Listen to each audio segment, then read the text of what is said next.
보시면은 31번입니다. 행정청이 처분을 할 때 다른 법령 등에서 공청회를 개최하도록 규정하고 있는 경우에 여기 보시면 명문, 그죠? 그 다음 해당 처분이 영향이 광범위에서 널리 의견을 수렴할 필요가 있다고 행정청이 인정하는 경우 필요 두 개입니다. 청문하고 공청회는 원래 똑같았었어. 둘 다 명료였었어요. 명문의 근거 필요, 명문, 필요 이렇게 두 개씩 있다가 청문 쪽에 하나가 추가가 돼가지고 탈취가 들어간 거예요. 탈취는 별도의 신청이 있어야 된다는 점만 주의를 하시면 된다고 했고요. 여기에는 기존 그대로 명료입니다. 명료. 공청회는 명문의 근거 필요하다고 인정, 이거면 충분하고요. 그 다음에 이제 22조에서 1항이 청문, 이건 뭐예요? 정식 청문이죠. 2항은 공청회, 그 다음 3항은 의견 제출, 이게 약식 청문이죠. 의견 제출 기회부여 22조 3항입니다. 행정청이 당사자에게 의무를 부과하거나 권익을 제한하는 처분을 할 때 여기도 똑같죠. 의무 부과 권익 제한이요. 그럼 생각해봐. 청문이나 공청회는 일정한 요건이 있었어. 요럴 때만 요거 해라 라고 돼 있었지. 그러면 나머지 플러스 알파는, 나머지는 전부 어디에 걸려 넘어지는 거야? 의견 제출 기회부에 걸려 넘어지는 거야. 그러면 전체 범위는 의견 제출로 우리가 파악을 하면 될 거 아니겠습니까? 그렇죠? 전체 범위는 의견 제출로 파악을 하고, 그러면 우선은 의견 청취 이코르 의견 제출 수준이다 라고 생각을 한 상태에서 사전 통지는 의견 청취를 위한 필수적 전치 절차죠. 그러면 의견 청취의 범위하고 사전 통지의 범위는 같아야 되지. 그러니까 지금 21조에 있는 사전 통지하고 22조 3항에 있는 의견 제출이 똑같은 거예요. 의무 부과 권익 제한. 이거는 똑같을 수밖에 없는 문제입니다. 그러니까 사전 통지의 문제는 의견 제출로 출제될 수도 있는 것이고, 의견 제출의 문제는 사전 통지로 출제를 해도 같은 기준을 적용을 시키시면 되는 거고요. 이렇게 의무 부과 권익 제한하는 처분을 할 때 청문 공청회 외라고 한다며, 그러니까 이건 불이익 처분 절차죠. 21조, 22조 불이익 처분 절차. 결론 내리면 불이익 처분은 의무부과 권익 제한이다. 의무부가 권익 제한이고, 그 불이익 처분 중에서 위에 있는 요건에 해당하는 거, 청문하고 공청회 부분을 제끼고 나면 이쪽에 다 몰아줘야 된다. 당사자 등에게 의견 제출의 기회를 줘야 된다. 여기서 당사자 등이 무엇인지 위쪽에 나왔던 2조, 그 문제가 발생을 하는 거고, 주로 여러분들한테 출제가 됐던 분은 바로 영업자 지위승계 신고에 대한 수리, 이거였었어요. 수리에서 당사자 등 중에 양도인은 당사자, 직접 상대방 인정을 해주게 되고, 그 다음 이것은 취소 처분이니까 기득권을 박탈하는 적극적 불이익 처분이라고 처리가 되는 것이고, 이렇게 해서 우리 지위승계 신고에 대한 수리 처분을 기준으로 삼아서 사전 통지하고 의견 제출에 대한 문제를 먼저 기억을 정리를 해놓으시면 됩니다. 그 다음 22조 사항이에요. 22조 사항은 21조 사항 29번하고 비교하시면 되는 거죠. 29번에 있었던 21조 사항 사전 통지의 배제 사유 있죠. 이 배제 사유는 긴급재판 곤란이었었어요. 그럼 긴급재판 곤란에다가 한 개가 더 필요한 거야. 그게 바로 포기죠. 포기. 긴급재판 곤란 포기. 사전 통지 배제 사유에 해당하는 경우와, 그러니까 21조 사항은 받고 그 다음에 당사자가 의견 진술의 기회를 포기한다는 뜻을 명백히 표시한 경우 포기를 하나 추가하고, 그러면 의견 청취를 하지 아니할 수 있다. 의견 청취 전체를 대상으로 하는 겁니다. 이거는 청문, 공청회, 의견 제출 세 개 전체를 대상으로 하는 게 22조 사항입니다. 행정청이 처분을 할 때 신청 내용을 모두 그대로 인정하는 처분인 경우, 지금 뭘로 들어왔어요? 23조로 들어왔어요. 23조. 21조는 사전 통지, 22조는 의견 청취, 23조는 이유 제시입니다. 이유 제시는 공통 처분 절차예요. 이거는 수익적 처분에도 해당 사항이 있습니다. 불이익 처분에만 한정되는 게 아니고, 얘네는 처음부터 예외 사유를 여러분들이 먼저 정리를 해놓고 들어가시면 됩니다. 보시면 신청 내용을 모두 그대로 인정하는 경우, 단순 반복적인 처분 또는 경미한 처분으로서, 이게 묶이는 거야. 단순 반복 경미, 이게 묶이는 거예요. 묶이고 처분으로서 당사자가 그 이유를 명백히 알 수 있을 때 곱하기 명백, 이렇게 되는 거죠. 긴급히 처분을 할 필요가 있는 경우, 여기서 중요한 부분이 바로 뭐야? 긴급은 사전 통지도, 의견 청취도, 이유 제시도 모든 공통된 예외 사유에 해당을 합니다.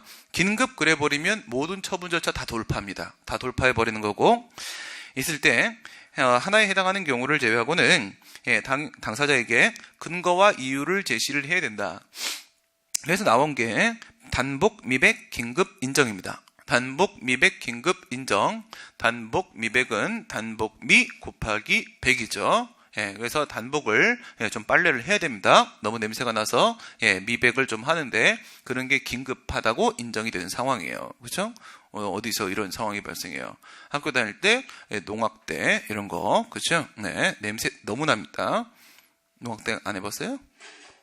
북안초? 깽가리? 장구? 그런 거 안 치는구나. 네. 저희 때는 그냥 우선 쳤어요. 우선 치고 보는 거야. 쳤다가 잘 치면 묶이는 거고, 이 새끼 이거 안 되겠다, 이건. 기술이 안 돼. 그죠? 재능이 없어. 그러면 이제 딴 운동권 동아리로 보내는 겁니다. 어디를 가도 운동권. 이렇게 끝나는 거야. 그죠? 결론은 단순하죠. 그래서 단복을 좀 빨아야지. 더럽게 입지 말고. 잘 모르시면 그래도 학교마다 응원단은 있잖아. 그지? 응원단 애들 냄새 납니다. 걔들 맨날 땀 흘려가지고. 단복, 미백, 긴급 인정. 그러면 이유를 제시해야지. 왜 지한테 냄새 나는지. 그렇죠? 이유 제시를 하는 게 맞는데, 여기서 근거와 이유라고 했을 때 아니라고 보시는 교수님들도 계시지만 우리는 문제 푸는 거니까 편의적으로 봅시다.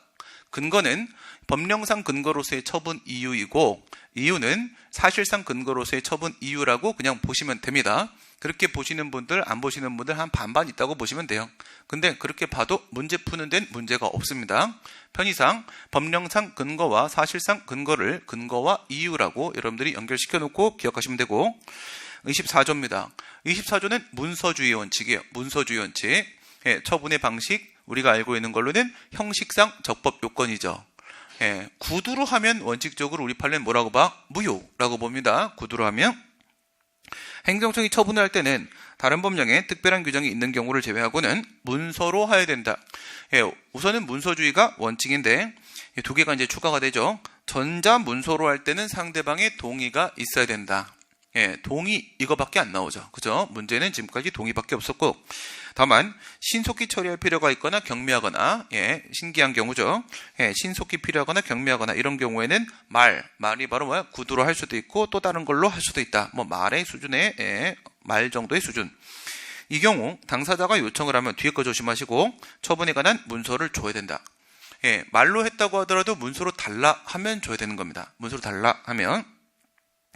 행정청이 처분을 할 때 26조입니다. 이건 뭐예요?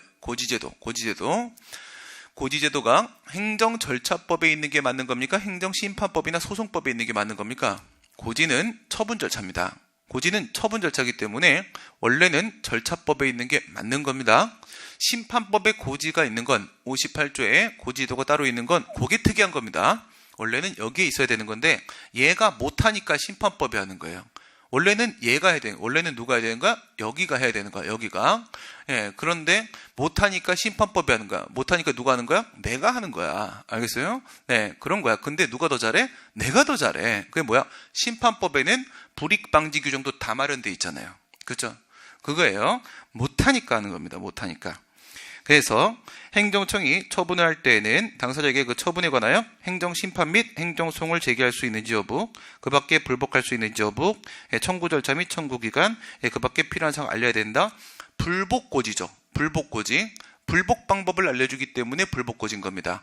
불복고지는 국민들의 무지를 해결해 주는 겁니다. 국민들이 너무 무식해서 라고 설명하십니다. 제가 무식하다고 한 게 아닙니다. 여러분들 저는 개돼지라고 하지 않았어요. 여러분 국민이 아니죠. 여러분 공무원이니까. 여러분들은 제가 좀 막대해도 되죠. 왜? 제가 여러분들의 주인입니다. 주인님이라 부르셔야 됩니다. 이제부터. 여러분들이 모셔야 될 사람은 접니다. 국민. 제가 국민입니다. 그래서 왜 근데 그런 걸 하려고 그래? 왜 남의 노예가 되려고? 그치. 노예가 안정적입니다. 그쵸? 노예가 안정적입니다. 그래서 주인 잘 모시고요. 심판 소송입니다. 불복 방법을 알려주는 데 있어 불복은 심판하고 소송이에요. 여기서 한 번 더 생각해 봅시다. 우리가 행정쟁송이라고 하게 되면 심판하고 소송이죠. 근데 일반적으로 우리가 심판이라고 하게 되면은 항고심판을 말하는 겁니다. 행정심판위원회가 담당하는 걸 말하는 겁니다. 하지만 광의행정심판이라고 하게 되면 어떻게 봐야 돼요? 광의행정심판은 행정기관이 심판하면 다 행정심판입니다. 그래서 이의 신청도 행정심판 안에 포함을 시킵니다. 이의 신청, 처분청에 제기하는 불복 절차로서 이의 신청도 행정심판에 포함시키면 행정쟁송에 포함될 수가 있겠죠. 네, 그렇게 처리해서 문제를 내기도 하니까 광의 행정심판까지 기억을 해놓으시고, 그러면 말이 나왔으니까 한번 생각을 해볼까요? 행정심판 전치주의가 적용되는 케이스는 뭐가 있습니까? 국공로 도사증발 감사합니다. 이거죠. 여기서 말이에요. 행정심판 전치주의입니다. 행정심판이나 그에 준하는 절차를 거쳐와야만 소송을 제기할 수가 있는 경우인데, 행정심판법 4조 1항에 보면 이런 말이 나오죠. 특히 필요한 경우에만 행정심판 절차에 대한 특별행정심판 절차 및 행정심판 절차에 대한 특례를 정할 수가 있다. 특별행정심판 절차라고 하게 되면 소청심사라거나 중앙노동위에 대한 재심 신청이라거나 아니면 산업재해보상보험 재심사위원회에 대한 재심사 청구라거나 이런 건데, 이건 뭐야? 행정심판에 대한 특례, 그게 이 신청이에요. 이건 행정심판은 아닙니다. 행정심판 아니기 때문에 특별행정심판 절차라고 말할 수는 없어요. 하지만 행정심판 절차에 대한 특례입니다. 그러니까 행정심판 같은 기능을 수행해주고 있는 거예요. 그게 바로 지방자치법 제140조에 있는 이의신청입니다. 사용료나 수수료 등을 지방자치단체장이 부과했을 경우에는 도로점용료 부과를 받았어요. 나 바로 소송 제기할 수 있어요? 없어요? 못 제기합니다. 반드시 지자체장에게 이의신청 절차를 밟아야지만 소송으로 넘어갈 수 있습니다. 근데 그 이의신청은요, 지방자치법 140조에 있는 이의신청은요, 처분청에 제기하는 불복 절차이기 때문에 우리가 알고 있는 행정심판 절차가 아닙니다. 그런 게 바로 행정심판 절차에 대한 특례, 이것까지 포함해서 우리가 행정심판 전치주의 논의를 하게 되는 겁니다. 국공로 도사증발 감사합니다의 4부분.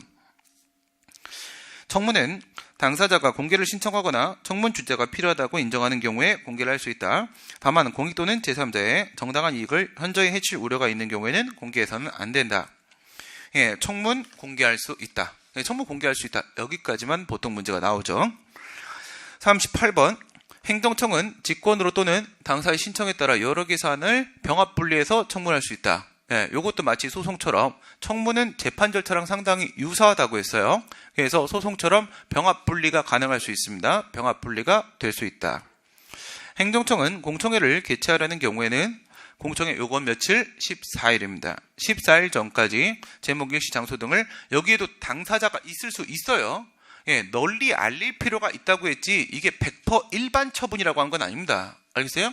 100% 불특정 다수인을 상대로 하게 되는 일반 처분만을 말하는 게 아닙니다. 따라서 공청회도 당사자가 존재할 수 있다. 그래서 당사자한테 통지할 때 14일이라는 거야. 통지할 때. 일반 처분이면 어떻게 통지를 해요? 통지를 못하면 무슨 14일이 존재해요. 그렇죠? 당사자가 존재할 수 있고요. 관보나 공보, 그 다음 인터넷 홈페이지, 일간신문 등에 공고하는 방법을 널리 알린다.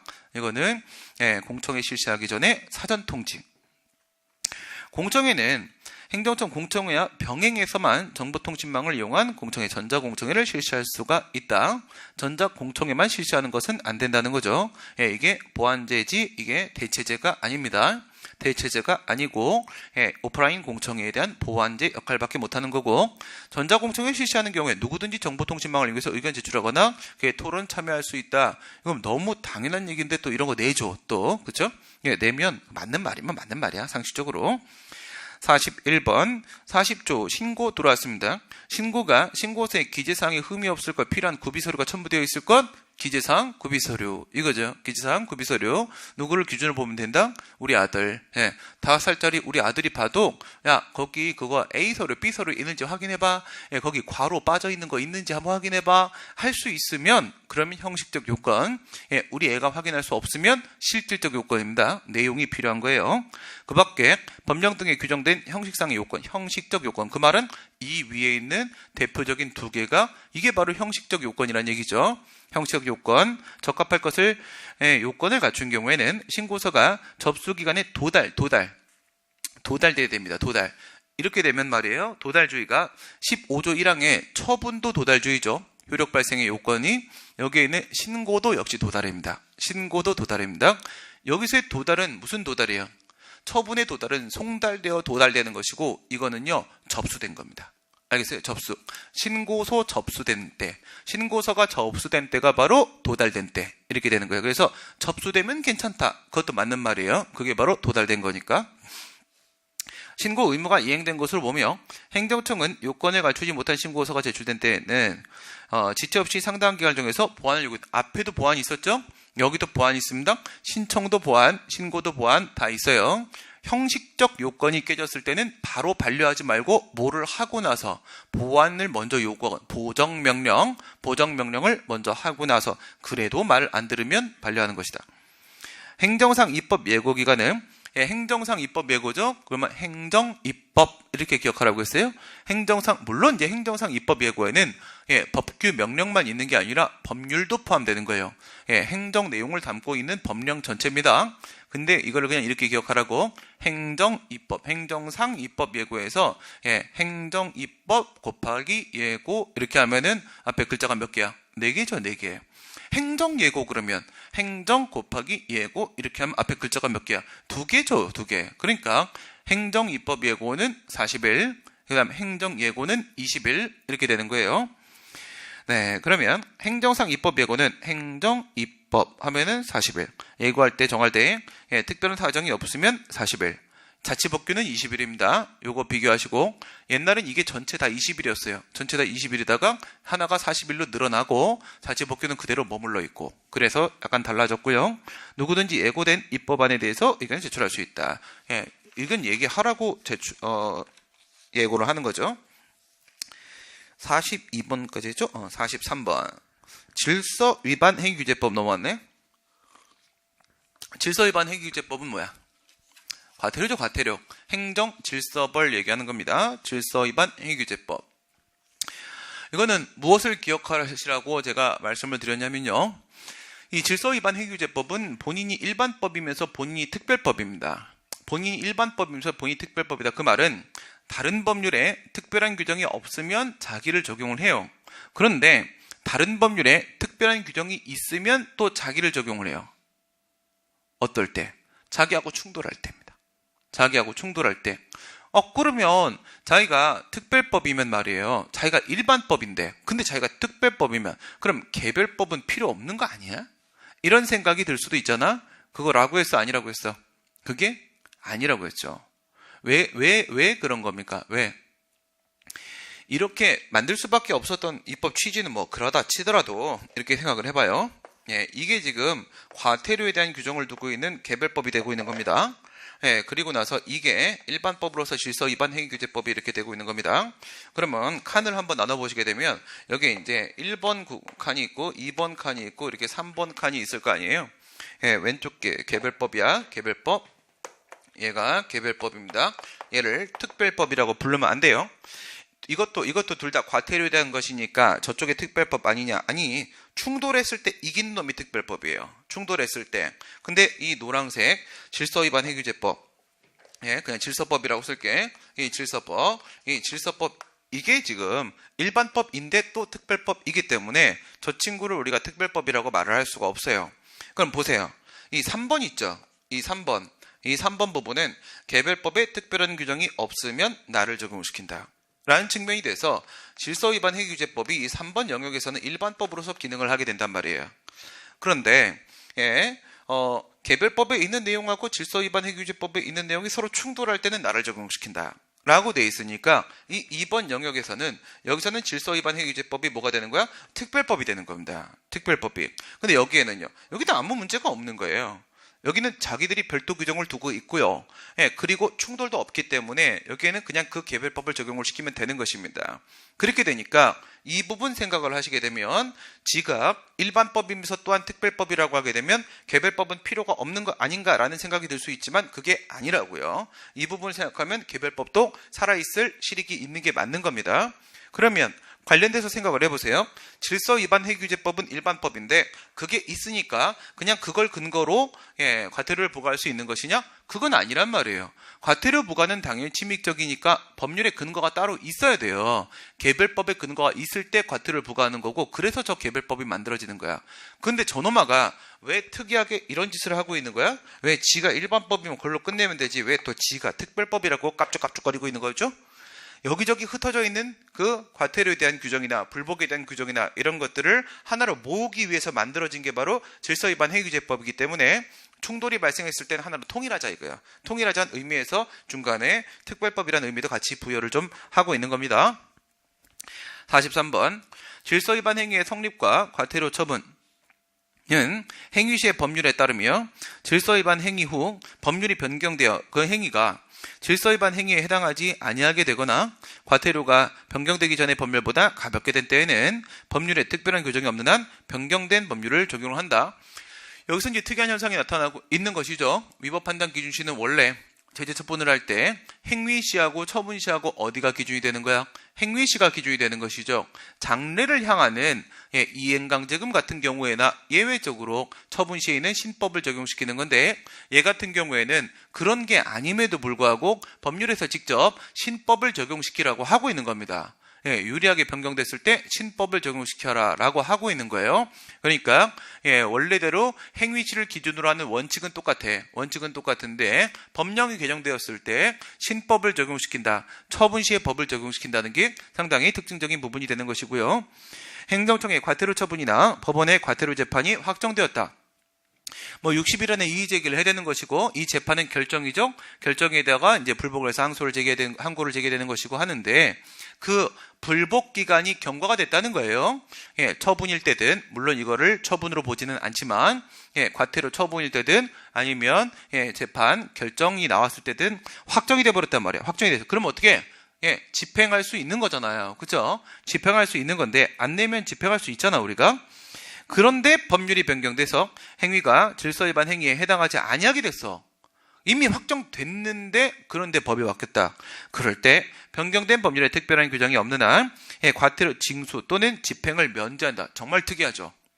이미 확정된 것까지도 깨겠다는 겁니다. 이제는 더 이상 그 행위가 과태료 부과 대상이 아니게 되면은 그때는 그 돈도 확정된 돈도 안 받겠다는 거야. 지금 안 받겠다. 상당히 특이한 부분이에요. 3조는 따로 여러분들이 정리를 하셔야 되고요. 뒤쪽에 신법이 적용되고 있습니다. 과태료의 부과징수, 재판, 집행 등의 절차에 관한 다른 법률의 규정 중 이 법의 규정에 저촉되는 것은 질서위반 행위규제법을 따른다. 나는 일반법이자 나는 누구다? 특별법이다. 본이 또 특별법이라고 선언을 했습니다. 45번 고의 또는 과실이 없는 질서위반 행위는 과태료를 부과하지 아니한다. 이게 또 새로 들어온 부분이죠. 원래는 책임주의를 적용시키지 않았었는데 그런데 책임주의를 적용하게 됐다. 질서위반 행위규제법이 제정되면서 가장 특징이 또 바뀐 부분이 이 부분입니다. 그 다음 46번 자신의 행위가 위법한지 몰랐어. 이게 법에 위반되는 행위인지를 몰랐던 겁니다. 그랬을 때 그렇게 차고 오인을 하고 행한 질서위반 행위는 그 오인에 정당한 이유가 있는 때에 한해서 과태료를 부과하지 않는다. 그 사실을 알지 못했다는데 정당한 이유가 있으면은 그건 다 인정해 줍니다. 알겠어요? 정당한 이유 있을 땐 누구나 인정을 해줍니다. 그 다음 우리가 형법에서 적용시키는 나이하고 여기서 적용시키는 나이하고 차이 없어요.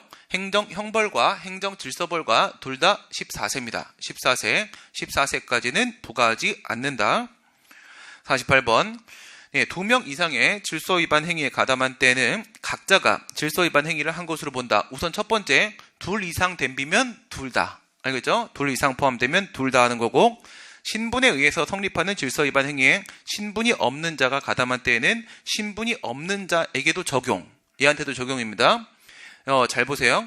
신분이 있다 없다에 의해서 뭐가 성립이 된다 안 된다야. 알겠어요? 성립이 된다 안 된다. 그런데 뒤쪽에는 뭐냐면 변경이 되거나 소멸이 되는 겁니다. 변경이 되거나 소멸이 될 때 그러니까 신분에 의해서 과태료가 감경되거나 가중되거나 아니면 과태료를 부과하지 않는 상황이 발생했을 때 그러니까 성립 쪽 아니고 나머지 전부 알겠어요? 성립 쪽 말고 나머지 전부는 그 신분 효과가 신분 없는 자한테 적용이 안 된다. 알겠어요? 그러면 정리하면요. 2명 이상이면 둘 다. 2명 이상이면 둘 다. 신분 때문에 성립하면 적용. 신분 때문에 성립하면 성립이면 적용. 근데 신분 때문에 성립하는 문제 말고 나머지 거 신분 문제면 안 적용. 알겠어요? 그럼 간단하죠? 성립이니까 적용이야. 성립이니까 성립되는 거야. 성립이 아니니까 성립이 안 되는 거야. 그죠? 간단하잖아. 각각은 다 혼내주고.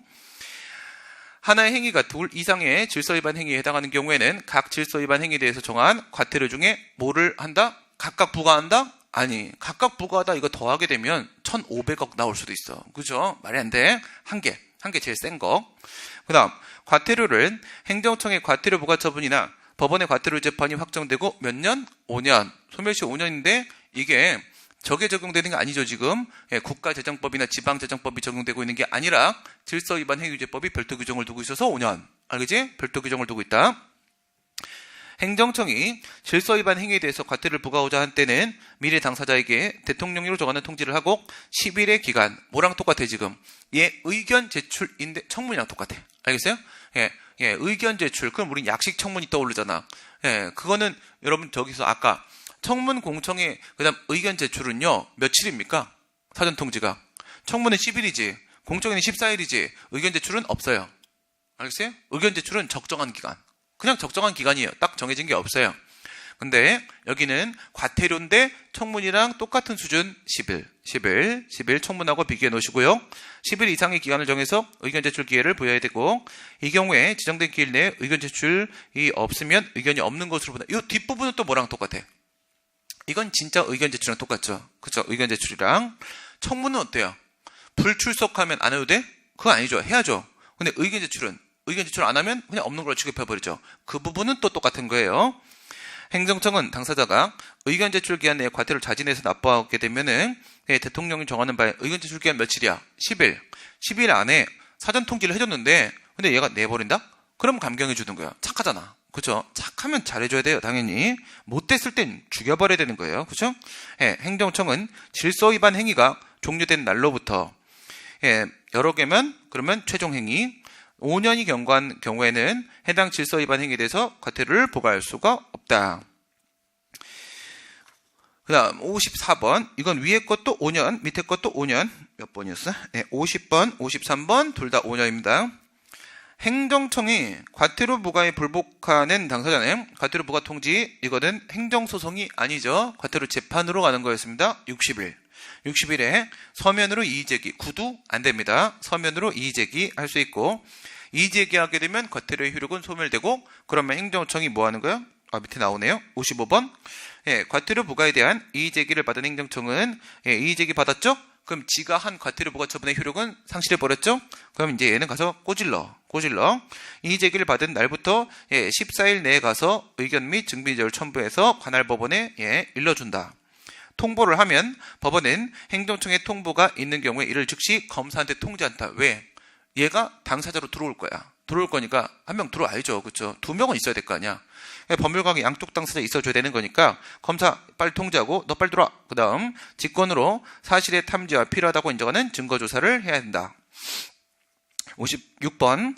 행정청은 당사자가 납부기한까지 과태료를 납부하지 아니하며 납부기한을 경과한 날부터 체납된 과태료에 이거 기억해야 돼요.